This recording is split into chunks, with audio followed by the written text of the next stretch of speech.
So, in solidarity for global peace, I'd like to present the Charter of the United Nations and the Statute of the International Court of Justice. The document was developed in San Francisco in 1945, and the Charter of the United Nations guides as we, the people of the United Nations, determine to save succeeding generations from the scourge of war, which twice in our lifetime had brought untold sorrow to mankind, and to reaffirm faith in fundamental human rights, in the dignity and worth of the human person, in the equal rights of men and women, and of nation, large and small, and to establish conditions under which justice and respect for the obligations arising from treaties and other sources of international law can be maintained, and to promote social progress and better standards of life in larger freedom. And for these ends, to practice tolerance and live together in peace with one another as good neighbors, and to unite our strength to maintain international peace and security, and to ensure, by the acceptance of principles and the institutions of methods, that armed force shall not be used, save in the common interest, and to employ international machinery for the promotion of the economic and social advancements of all peoples, have resolved to combine our efforts to accomplish these aims. Accordingly, our respective governments, through representatives assembled in the city of San Francisco, who have exhibited their full powers, found to be in good and due form, have agreed to the present Charter of the United Nations, and do hereby establish an international organization to be known as the United Nations. Chapter 1 refers about purpose and principle. Article 1. The purpose of the United Nations are: number 1, to maintain international peace and security, and to that end, to take effective collective measures for the prevention and removal of threats to the peace, and for the suppression of acts of aggression or other breaches of the peace, and to bring about by peaceful means and in conformity with the principles of justice and international law, adjustment or settlement of international disputes or situations which might lead to a breach of the peace, to develop friendly relationship among nations based on respect for the principle of equal rights and self-determination of people, and to take other appropriate measures to strengthen universal peace. Number 3, to achieve international cooperation in solving international problems of an economic, social, cultural, or humanitarian character, and in promoting and encouraging respect for human rights and for fundamental freedom for all without distinction as to race, sex, language, or religion. And number 4, to be a center for harmonizing the actions of nations in the attainment of these common ends. Article 2 reads, the organization and its members, in pursuit of the purpose stated in Article 1, shall act in accordance with the following principle. Number 1, the organization is based on the principle of sovereign equality of all its members. Number 2, all members, in order to ensure to all of them the right and benefits resulting from membership, shall fulfill in good faith the obligations assumed by them in accordance with the present Charter. Number 3, all members shall settle their international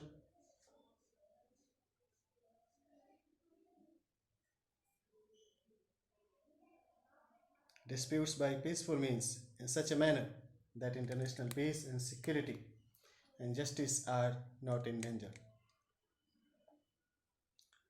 All members shall refrain in their international relationship from the threat or use of force against the territorial integrity or political independence of any state or in any other manner inconsistent with the purpose of the United Nations. All members shall give the United Nations every assistance in any action it takes in accordance with the present charter and shall refrain from giving assistance to any state against which the United Nations is taking preventive or enforcement action. Number 6. The organization shall ensure that states which are not members of the United Nations act in accordance with these principles so far as may be necessary for the maintenance of international peace and security. Number 7. Nothing contained in the present charter shall authorize the United Nations to intervene in matters which are essentially within the domestic jurisdiction of any state or shall require the members to submit such matters to settlement under the present charter. But this principle shall not prejudice the application of enforcement measures under Chapter 6, 7. Chapter 2 about membership. Article 3. The original members of the United Nations shall be in the states which, having participated in the United Nations Conference on International Organization at San Francisco, or having previously signed the Declaration by United Nations of January 1, 1942, signed the present charter and ratify it in accordance with Article 110. Article 4. Membership in the United Nations is open to all other peace-loving states which accept the obligations contained in the present charter and in the judgment of the organization are able and willing to carry out these obligations. The admission of any such state to membership in the United Nations will be effected by a decision of the General Assembly upon the recommendations of the Security Council. Article 5. A members of the United Nations against which preventive or enforcement action has been taken by the Security Council may be suspended from the exercise of the rights and its privilege of membership by the General Assembly upon the recommendations of the Security Council. The exercise of these rights and privilege may be restored by the Security Council. Article 6. A member of the United Nations which has persistently violated the principles contained in the present charter may be expelled from the organization by the General Assembly upon the recommendations of the Security Council. Chapter 3 refers about its organs. Article 7. There are established as the principal organs of the United Nations a General Assembly, a Security Council, an Economic and Social Council, a Trusteeship Council, an International Court of Justice, and a Secretariat. Number 2. Such subsidiary organ as may be found necessary may be established in accordance with the present charter. Means other organs could also be established. Article 8 reads as follows. The United Nations shall place no restrictions on the eligibility of men and women to participate in any capacity and under conditions of equality in its principal and subsidiary organs. Chapter 4 mentions about the General Assembly, its composition. Article 9 refers that Number 1 para of Article 9 refers that the General Assembly shall consist of all the members of the United Nations. Number 2. Each member shall have not more than 5 representatives in the General Assembly. About its function and power, Article 10 refers that the General Assembly may discuss any questions or any matters within the scope of the present charter or relating to the powers and functions of any organs provided for in the present charter, and except as provided in Article 12 may make recommendations to the members of the United Nations or to the Security Council or to both on any such questions or matters. Article 11 reads as the General Assembly may consider the general principles of cooperation in the maintenance of international peace and security, including the principles governing disarmament and the regulations of armaments, and may make recommendations with regard to such principles to the members or to the Security Council or to both. Article para second of Article 11 reads as the General Assembly may discuss any questions relating to the maintenance of international peace and security brought before it by any member of the United Nations or by the Security Council or by a state which is not a member of the United Nations in accordance with Article 35, paragraph 2, and except as provided in Article 12, may make recommendations with regard to any such questions to the states or states concerned to the Security Council or to both. Any such questions on which action is necessarily shall be referred to the Security Council by the General Assembly, either before or after discussion. The General Assembly may call the attention of the Security Council to situations which are likely to endanger international peace and security. The powers of the General Assembly set forth in this article shall not limit the general scope of Article 10. Article 12, para 1 reads as while the Security Council is exercising in respect of any dispute or situation the functions assigned to it in the present Charter, the General Assembly shall not make any recommendations with regard to that dispute or situation unless the Security Council so requires. Para 2. The Secretary General, with the consent of the Security Council, shall notify the General Assembly at its sessions of any matters related to the maintenance of international peace and security, which are being dealt with by the Security Council, and shall similarly notify the General Assembly or the member of United Nations if the General Assembly is not in session. Immediately, the Security Council ceases to deal with such matters. Article 13. The General Assembly shall initiate studies and make recommendations for the purpose of a. Promoting international cooperation in the political field and encouraging the progressive development of international law and its codification.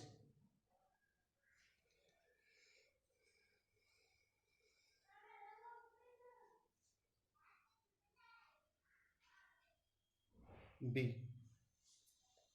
Promoting international cooperation in the economic, social, cultural, educational, and health fields, and assisting in the realization of human rights and fundamental freedom for all without distinction as to race, sex, language, or religion. Para 2. The further responsibilities, functions, and powers of the General Assembly with respect to matters mentioned in paragraph 1b above are set forth in chapter 9 and 10. Article 14. Subject to the provisions of Article 12, the General Assembly may recommend measures for the peaceful adjustment of any situation, regardless of origin, which it deems likely to impair the general welfare or friendly relationship among nations, including situations resulting from a violation of the provisions of the present Charter, setting forth the purpose and principle of the United Nations. Article 15, para 1. The General Assembly shall receive and consider annual and special reports from the Security Council. These reports shall include an account of the measures that the Security Council has decided upon or taken to maintain international peace and security. Number 2. The General Assembly shall receive and consider reports from the other organs of the United Nations. Article 16 reads as the General Assembly shall perform such functions with respect to the international trusteeship system as are assigned to it under Chapter 12 and 13, including the approval of the trusteeship agreement for areas not designated as a strategy. Article 17 reads, para 1. the General Assembly shall consider and approve the budget of the organization.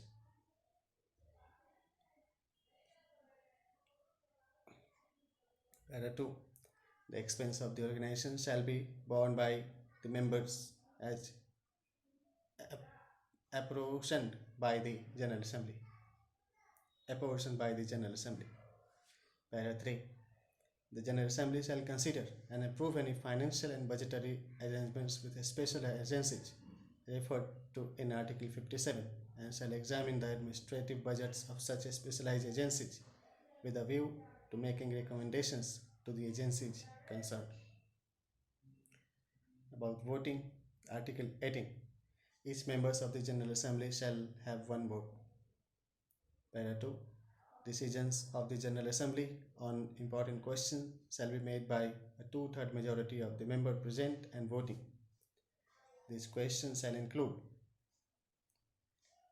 recommendations with respect to the maintenance of international peace and security, the election of the non-permanent members of the Security Council, the election of the members of the Economic and Social Council, the election of members of the Trusteeship Council in accordance with paragraph 1c of Article 86, the admission of new members to the United Nations, the suspension of the rights and privilege of membership, the expulsion of members, questions relating to the operation of the trusteeship system, and budgetary questions.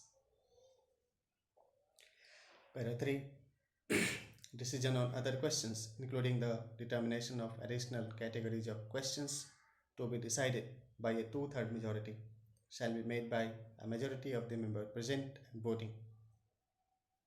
Article 19 reads as, a member of the United Nations which is in arrears in the payment of its financial contributions to the organization shall have no vote in the General Assembly if the amount of its arrears equal or exceeds the amount of the contributions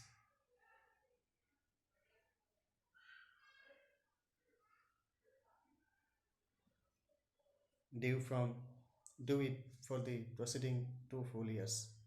The General Assembly may nevertheless permit such a member to vote if it is satisfied that the failure to pay is due to conditions beyond the control of the members. About procedure, Article 20. The General Assembly shall meet in regular annual sessions and in such special sessions as occasion may require. Special sessions shall be convoked by the Secretary General at the request of the Security Council or of a majority of the members of the United Nations. Article 21. The General Assembly shall adopt its own rules of procedure. It shall elect its president for each session. Article 22.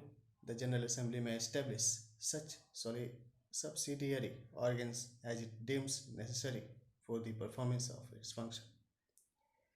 Chapter 5 refers about the Security Council. About composition. Article 23. Para 1. The Security Council shall consist of 11 members of the United Nations, the Republic of China, France, the Union of Soviet Socialist Republics, the United Kingdom of Great Britain and Northern Ireland, and the United States of America shall be permanent members of the Security Council. The General Assembly shall elect 6 other members of the United Nations to be non-permanent members of the Security Council, due regard being specially paid in the first instance to the contribution of members of the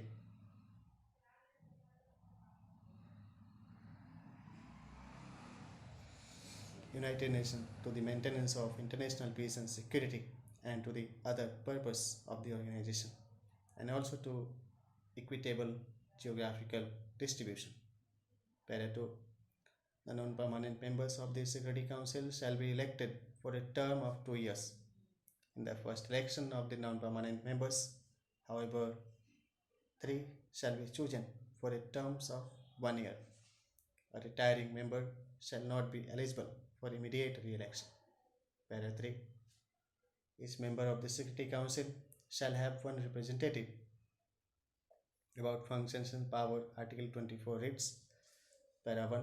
In order to ensure prompt and effective actions by the United Nations, its member confer on the Security Council primarily responsibility for the maintenance of international peace and security, and agree that in carrying out its duties under the responsibilities of Security Council acts on their behalf.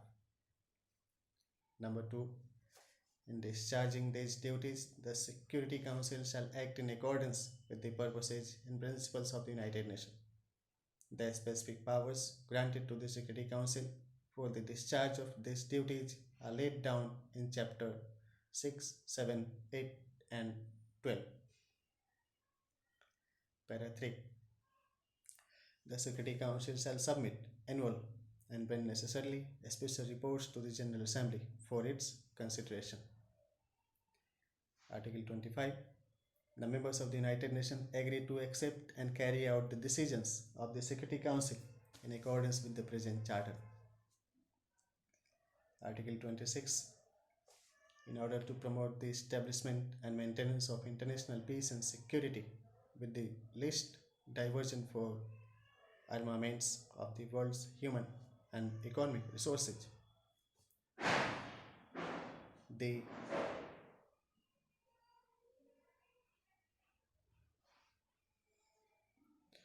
Security Council shall be responsible for formulating, with the assistance of the Military Staff Committee referred to in Article 47, plans to be submitted to the members of the United Nations for the establishment of a system for the regulation of armaments.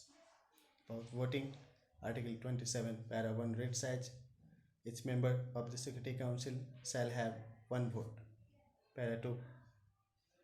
Decisions of the Security Council on procedural matters shall be made by an affirmative vote of 7 members. Number 3. Decisions of the Security Council on all other matters shall be made by an affirmative votes of 7 members, including the concurring votes of the permanent members, provided that in decisions under Chapter 6 and under Paragraph 3 of Article 52, a party to a dispute shall abstain from voting. Then about procedure, Article 28, Para 1. The Security Council shall be so organized as to be able to function continuously. Each member of the Security Council shall for this purpose be represented at all times at the seat of the organization. Para 2. The Security Council shall hold periodic meetings at which each of its members may, if it so desires, be represented by a member of the government or by some other specially designated representatives. Para 3. The Security Council may hold meetings at such places other than the seat of the organization as, in its judgment, will best facilitate its work. Article 29. The Security Council may establish such subsidiary organ as it deems necessary for the performance of its function. Article 30. The Security Council shall adopt its own rules of procedure, including the methods of selecting its president. Article 31. Any member of the United Nations which is not a member of the Security Council may participate without vote in the discussion of any question or before the Security Council, whenever the latter considers that the interests of the member are especially affected. Article 32. Any member of the United Nations which is not a member of the Security Council, or any state which is not a member of the United Nations, if it is a party to a dispute under consideration by the Security Council, shall be invited to participate without vote in the discussion relating to the disputes. The Security Council shall lay down such considerations as it deems just for the participation of a state which is not a member of the United Nations. Then about Chapter 6, Specific Settlements of Disputes. So it will be covered in second part of this video.